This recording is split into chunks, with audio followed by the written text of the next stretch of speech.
Dzień dobry pszczółki i poranne stworzenia. Dzisiaj witam się z Wami z Wakefield. Pójdziemy sobie na malutkie przechadzki i zwiedzanko.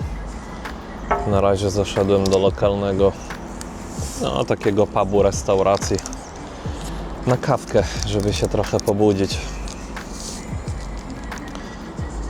I dostałem szota mleka. Żeby nie pomylić tego z jakimś likierem, tak? Także ja sobie kawusię machnę. Wam też to zalecam. I co?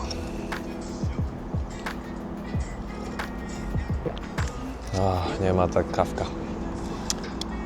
I zapraszam na małe oglądanko.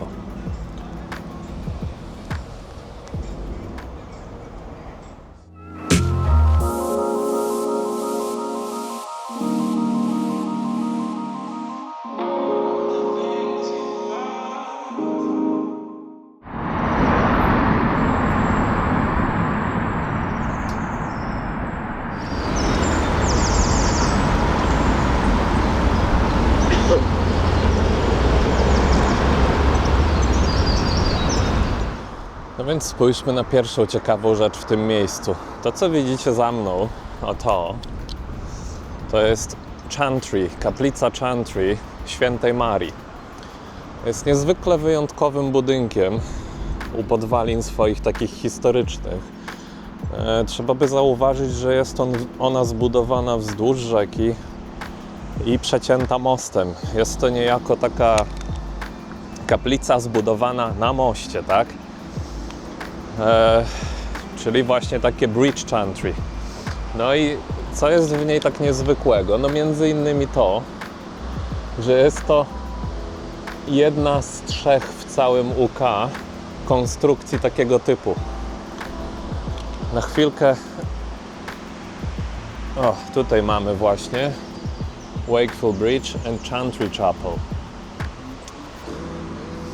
Jest to niezwykła budowla, jedyna w swoim rodzaju, bo tak jak mówię, są tylko 3 w całym UK podobnego rodzaju budowle. No i jakie jej było zastosowanie? No historycznie podróżnicy w czasach średniowiecza, chodząc tym mostem, zatrzymywali się tutaj jako w kaplicy na modlitwę, na przeczekanie, ale zwróćcie uwagę, że też symbolicznie jest to usytuowane na moście. No i co za tym idzie, że jest to na moście? No niejako symbolicznie jest to taki most pomiędzy życiem a śmiercią. Bo tutaj często odprawiano różnego rodzaju modlitwy i rytuały, że tak powiem, za zmarłych, tak?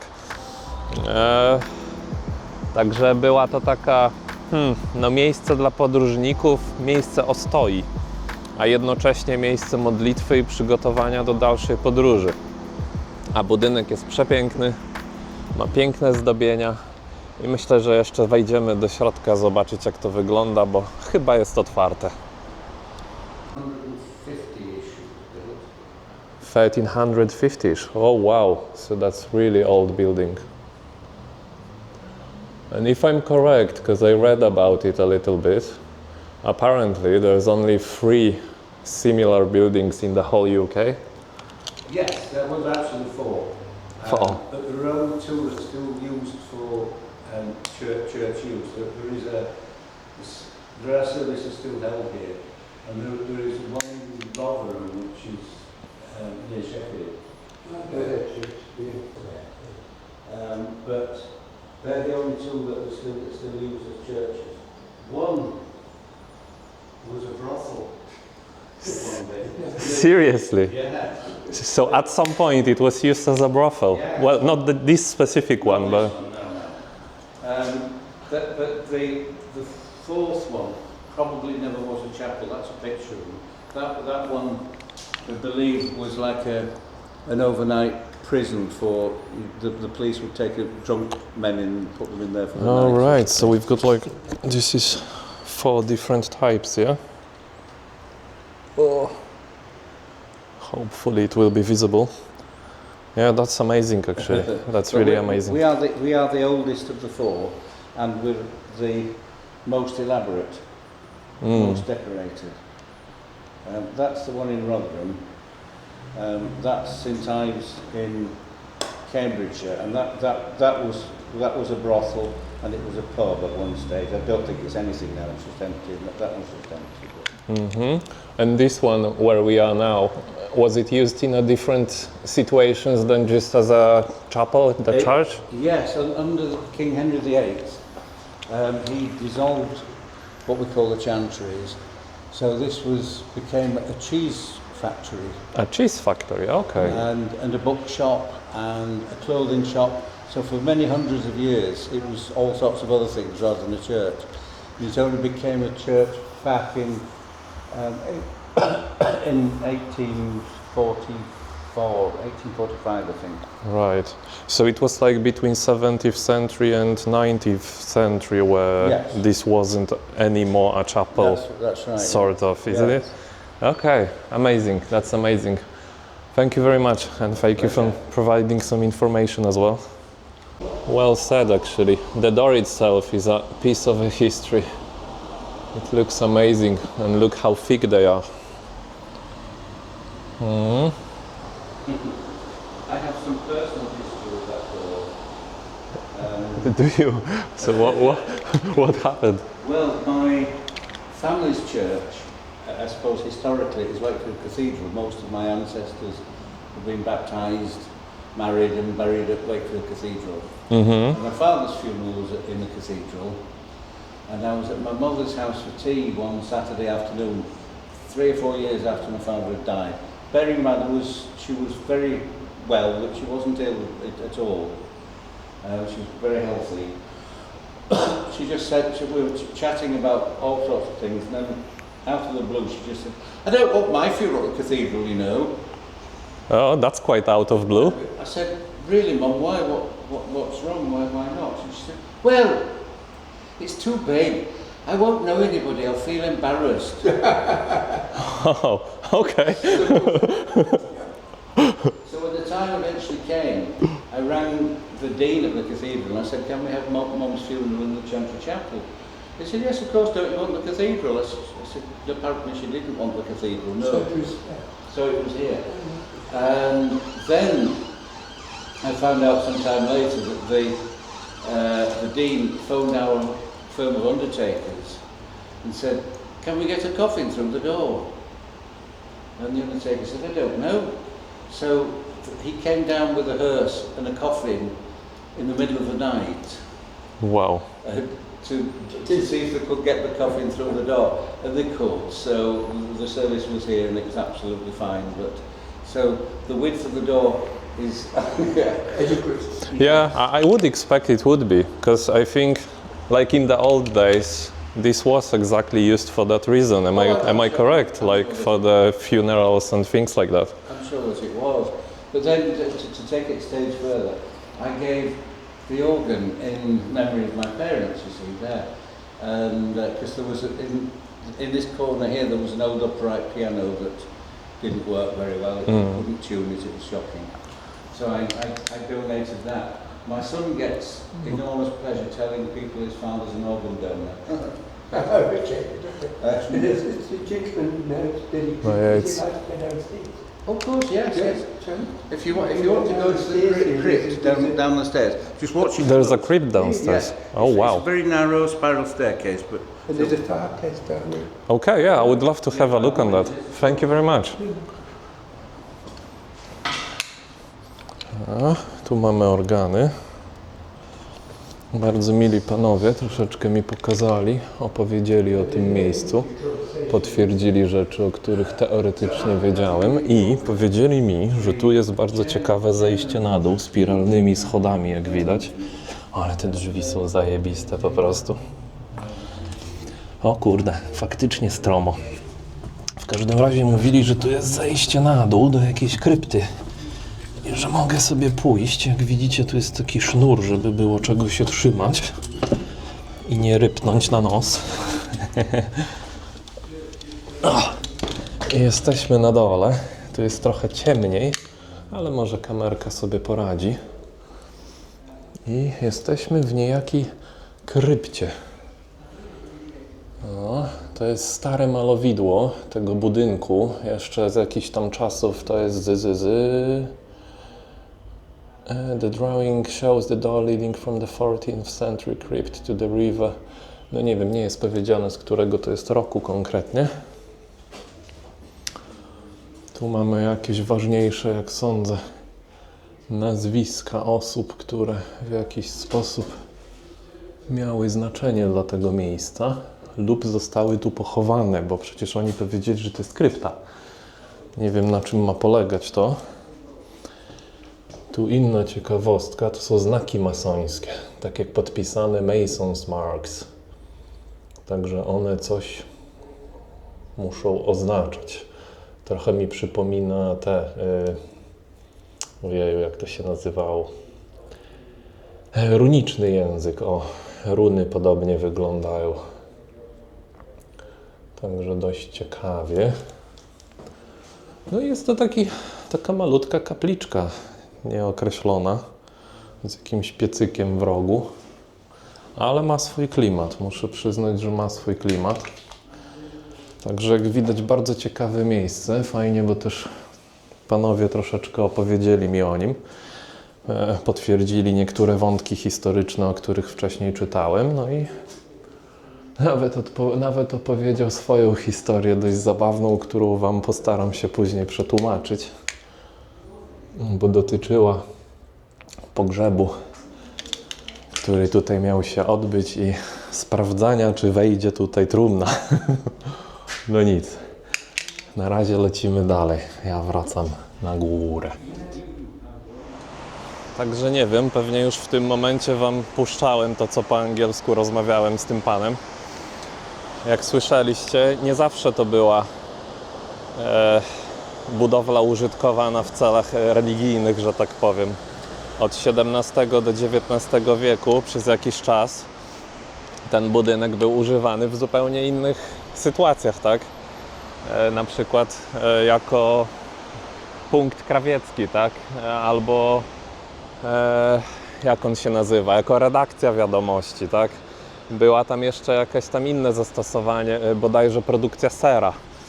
Także przez dłuższy czas historycznie to miejsce no, było po prostu wyjęte z użytku duchowego i miało zupełnie inną funkcję, adekwatną do potrzeb w danym czasie. I jeszcze jako taka ciekawostka, że w pewnym momencie ten budynek został przejęty przez lokalne władze. I wtedy ten most, który wcześniej miał zaledwie 3 metry szerokości, został poszerzony do około 9 metrów. Także też pierwotnie te przejście było o wiele węższe, prawdopodobnie kończyło się tam, gdzie kończy się u bok tego samochodu tutaj, tak? Było o wiele, wiele mniejsze. A dzisiaj współcześnie, jak widać, obok jest ulica, dużo wody płynie, no i jest ruch po prostu, bo tą drogą, idąc dalej, dojdzie się do centrum Wakefield. Także na razie ruszajmy dalej. Tu mieliśmy pierwszy bardzo fajny wątek historyczny powiązany z Wakefield i bardzo niezwykłe miejsce. Jak wspomniałem, wcześniej myślałem, że jedno z 3, a jak się okazuje, pan mi powiedział, że są tak naprawdę 4 takie miejsca w UK i w dodatku jedno z nich było wcześniej używane jako burdel.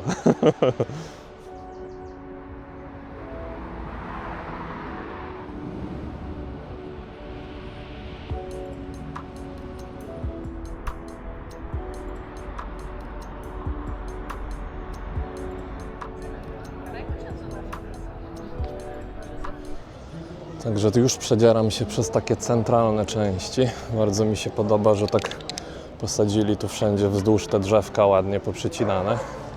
Jak widać, dobrze rzuca cień.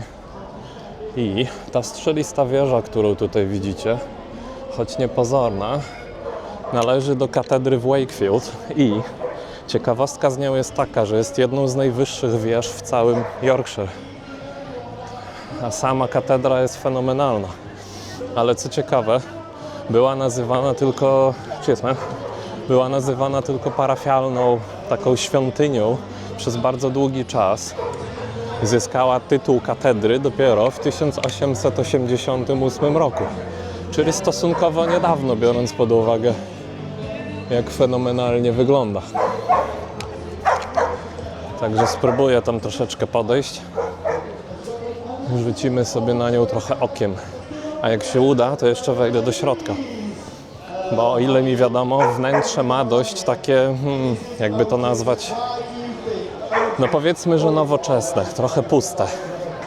Przynajmniej tak o niej czytałem, ale zobaczymy, jak to wygląda w środku faktycznie. A tutaj dzisiaj też jakieś chyba eventy się dzieją.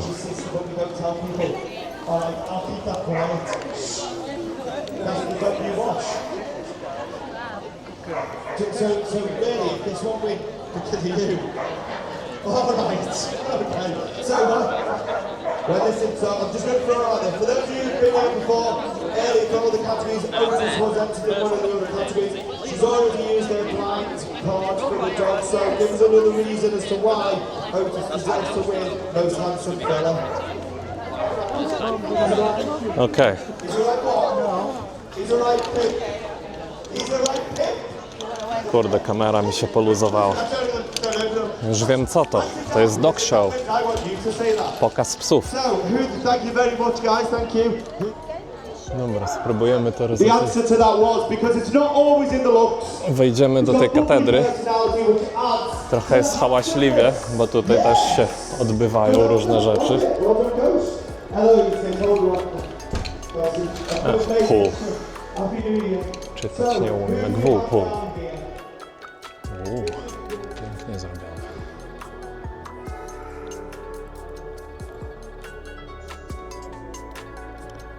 Wygląda przepięknie, ale faktycznie jest dość surowo. Tak jak mówili, jest dość surowa, ale bardzo duża ta katedra, jak widać.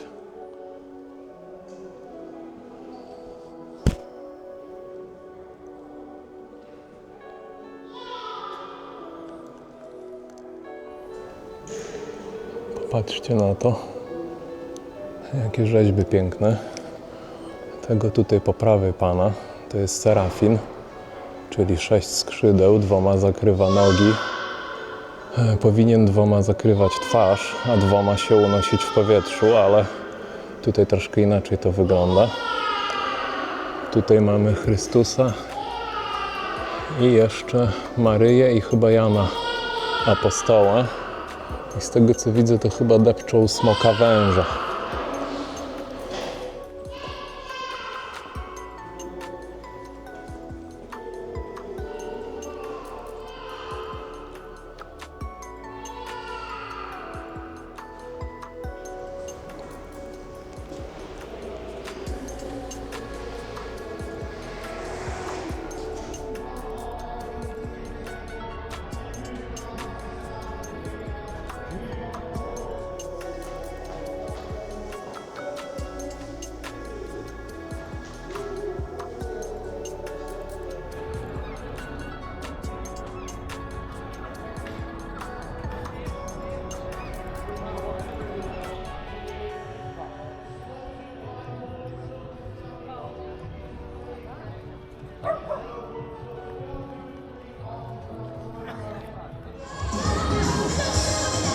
Ta figura jest bardzo ciekawa. Nie wiem, co o niej myśleć. Tu 2 starszych ludzi, takie aniołki. A on wygląda trochę jak jakiś, nie wiem, majański wojownik. Trochę może mi się prześwietlać, no. Niestety słońce robi swoje. Ale... Patrzcie tutaj. Kubańska kuchnia i grill. I jakiś świetny zegar słoneczny mają na budynku.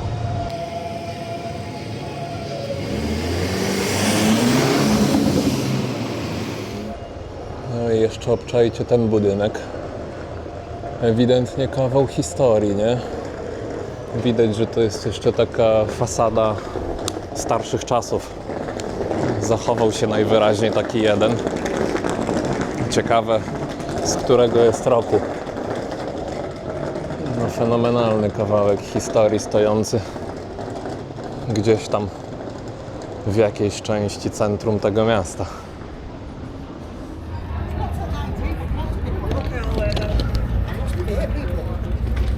Let's eat some.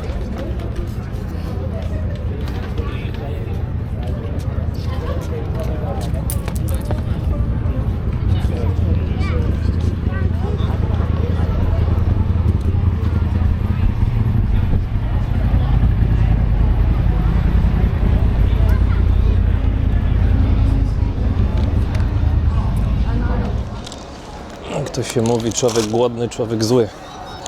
Także postój na Gregsa. Wziąłem sobie margheritę pizzę i cheese and onion. Ale zacznę od pizzerki, bo bardzo lubię pizzerkę. Na szybko jedzenie, takie na chodzie, bo wiadomo, jeszcze jesteśmy w trakcie obchodu Wakefield. Pycha.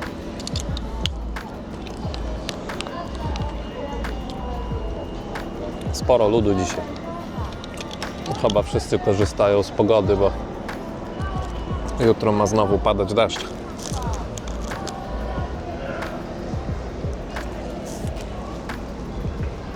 Także to taka trochę ostatnia szansa. No dawaj, rozstawiaj się w redoto. O!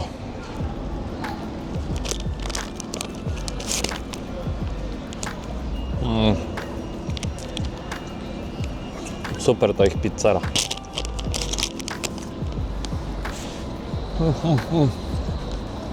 Dobrze na brzuszek coś ciepłego zjeść. Także muszę przyznać, że fajne te Wakefield. Lubię to miasto. To jest bardzo zielone. I nie tylko dlatego, że teraz jest wiosna i wiadomo, wszystko kwitnie, to jest podwójnie zielono. Ale tutaj ogólnie jest tak jest wszystko rozmieszczone, że jest dużo jakichś rzek, dużo jakichś źródeł wody i dużo zieleni, przez co przepięknie się to wpisuje w krajobraz zarówno miasta, jak i obrzeży tego terenu.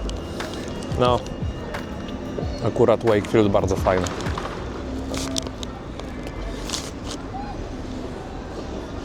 Dobra, zjem i lecimy dalej. Nie wiem dlaczego, ale na początku przeczytałem to toilet.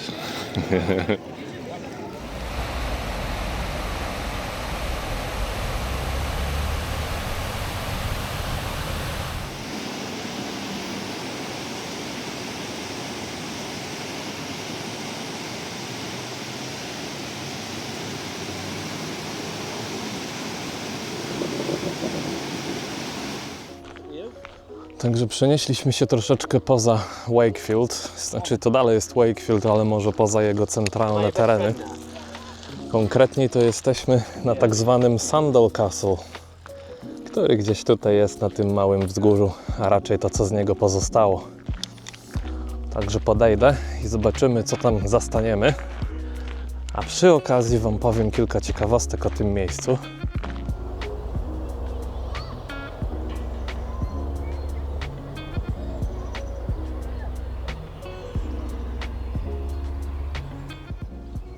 No dobra, więc co tu się takiego wydarzyło? No, kiedyś już o tym tak pobieżnie wspominałem. Jest coś takiego, co się w historii Anglii nazywa War of Roses, czyli wojny róż.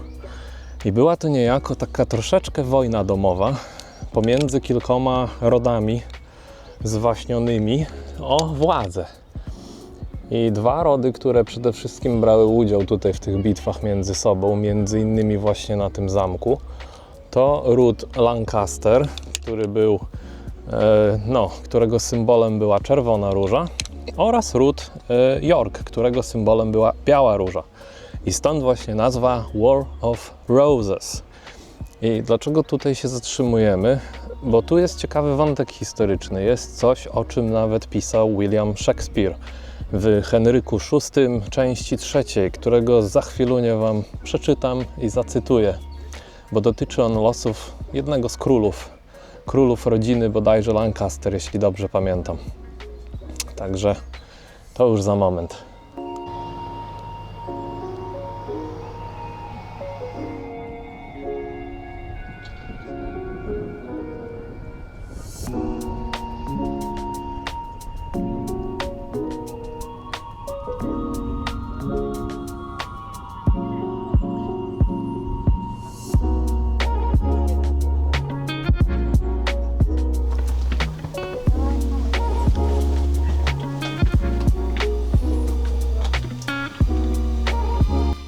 Więc może najpierw po angielsku to, co Szekspir napisał odnośnie sytuacji, która się wydarzyła w tym miejscu. Off with the crown, and with the crown his head, and whilst we breathe, take time to do him dead. She-wolf of France, but worse than wolves of France, whose tongue more poisonous than the adder's tooth. How ill-beseeming is it in thy sex, to triumph like an Amazonian troll upon their vows, whom fortune captivates. I teraz dla naszych kochanych polskich odbiorców, którzy niekoniecznie dobrze angielski rozumieją, nie jest to perfekcyjne tłumaczenie, ale mniej więcej idzie to tak. Zdejmijcie koronę, a wraz z koroną jego głowę. I póki żyjemy, nie traćcie chwili, by go zgładzić. Wilczyco z Francji, gorsza niż wilki francuskie, bo język twój bardziej jadowity niż żmija. Jakże niegodne twej płci, tak triumfować niczym dzika Amazonka nad nieszczęściem tych, których los zniewolił. I ten właśnie opis Szekspira odnosi się do króla Ryszarda, ówczesnego króla Jorku, który tutaj zginął. Jednak sugestia Szekspira jest taka, że zginął on nie w bitwie, tylko niejako upokorzony, uwięziony, że na jego głowę nałożono papierową koronę. No i że po prostu to była taka pokazówka upokarzająca go, tak? A jednak fakty historyczne troszeczkę się różnią. Historycy się sprzeczają, że to, co William Shakespeare napisał, niekoniecznie jest w 100% prawdziwe. Ale to za moment, bo mam dużą górkę do pokonania. Nie chcę się poślizgnąć z kamerą, więc dajcie mi chwilę.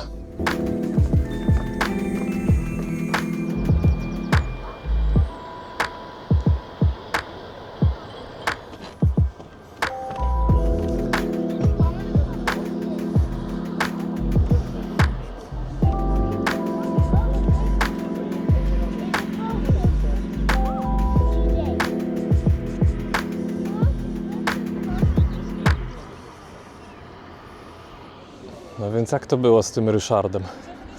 No według zapisków historycznych nie do końca tak jak Szekspir to opisał. Historycy twierdzą, że Szekspir to, no powiedzmy, że trochę podkolorował lub się jedynie wzorował prawdziwymi faktami niektórymi. Bo według prawd historycznych Ryszard zginął w bitwie tutaj, a więc nie mógł zostać pojmany.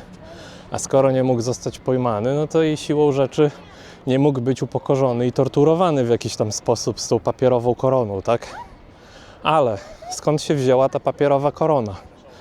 No właśnie jest w tym trochę prawdy historycznej, bo wychodzi na to, że prawdziwą głowę króla odcięto i na palu, może tak to powiedzmy, postawiono bodajże przed zamkiem w York. I właśnie na tą głowę nałożono papierową koronę. I to jest akurat fakt historyczny i bardzo możliwe, że Szekspir się po prostu odnosił do tego. I stąd tak to wybrzmiewa w jego poemacie, pomimo że nie do końca jest spójne z tym, co twierdzą współcześni historycy. To jezioro, które widzimy tam w oddali, to jest część Pugnace Park. Tutejszego parku ogromnego, pięknego do spacerów. I za moment postaram się tam pójść i Wam powiedzieć troszeczkę na jego temat, bo też to jest dość ciekawe, zważywszy na to, że teraz stoję na bardzo starym zamku.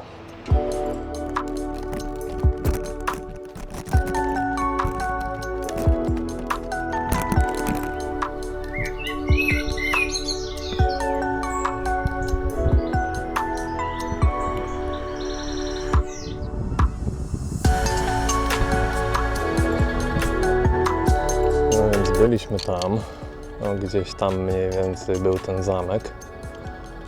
No i jak widać teraz jesteśmy już nad tym całym jeziorkiem. Pugnace albo Pugnace Country Park.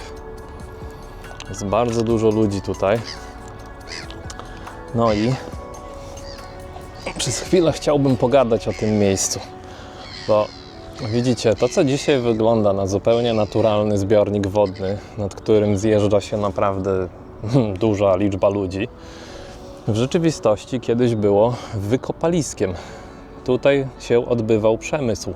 Tu kiedyś, gdzie teraz stoi ta cała woda i się paplają w tej wodzie i bawią jakieś kaczuchy i łabędzie, w rzeczywistości było ogromną dziurą z wykopalisk, bo stąd wydobywano żwir.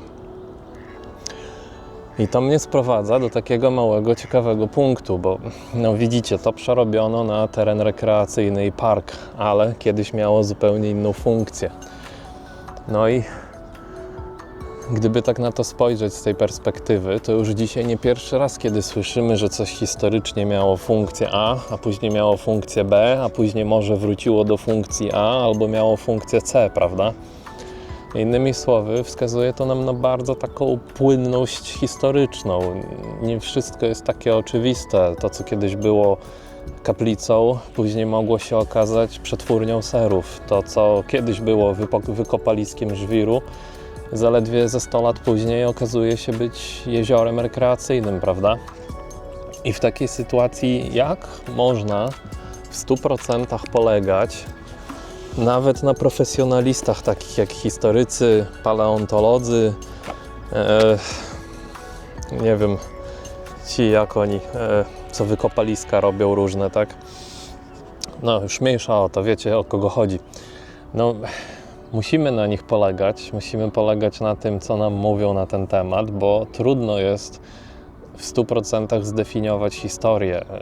Często historia to jest składowa rzeczy, które zebraliśmy ze strzępków i bardzo dużo do tego dopisaliśmy rzeczy na tak zwany chłopski rozum. No i to jest właśnie w tym bardzo ciekawe, bo no ciekawe, jak dużo historii jest przekłamanej, tak?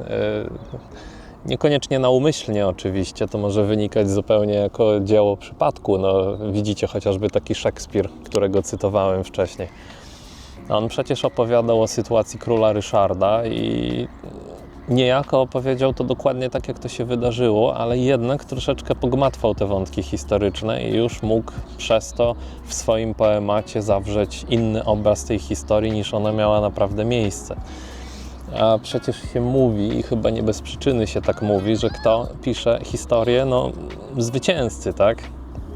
Gdyby spojrzeć na przykład na taki starożytny Egipt, to często się zdarzało, że hieroglify związane z jakimiś niechcianymi władcami były usuwane albo zastępowane hieroglifami związanymi z nowym władztwem.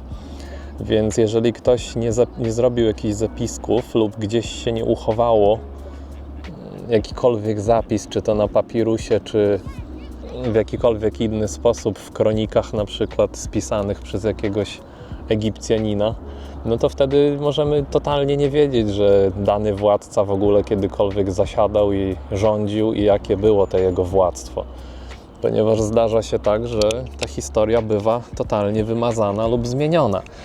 Zdarza się również przecież, że zasługi kogoś są przypisywane komuś innemu. Chociażby patrząc na księgi religijne i różne ludy, no to można wręcz odnieść wrażenie, że wiele z nich się pokrywa w wielu kwestiach, tak? Mamy na przykład opowieść Gilgamesza, gdzie jest potop, ale mamy też potop biblijny, prawda? Tu potop i tam potop. I zresztą to nie jest jedyne miejsce, gdzie powtarza się schemat potopu, tak?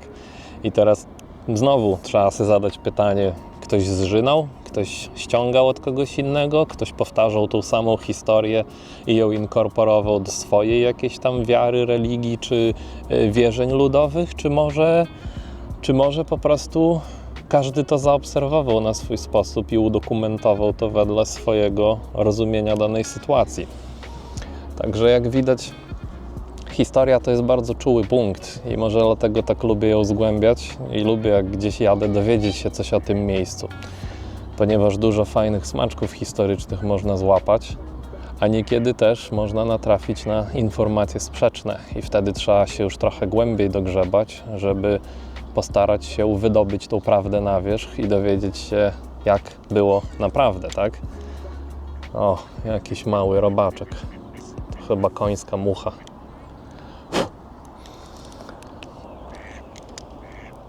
Także historia niezwykle ciekawy temat.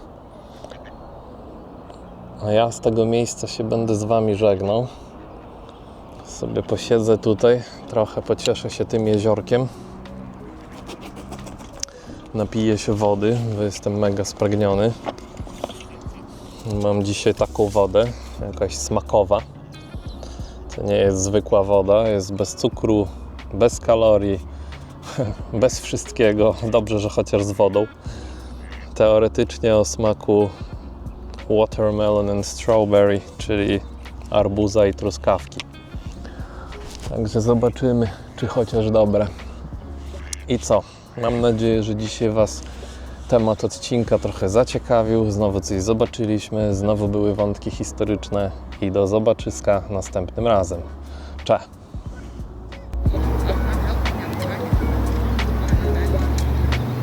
Yeah, but it's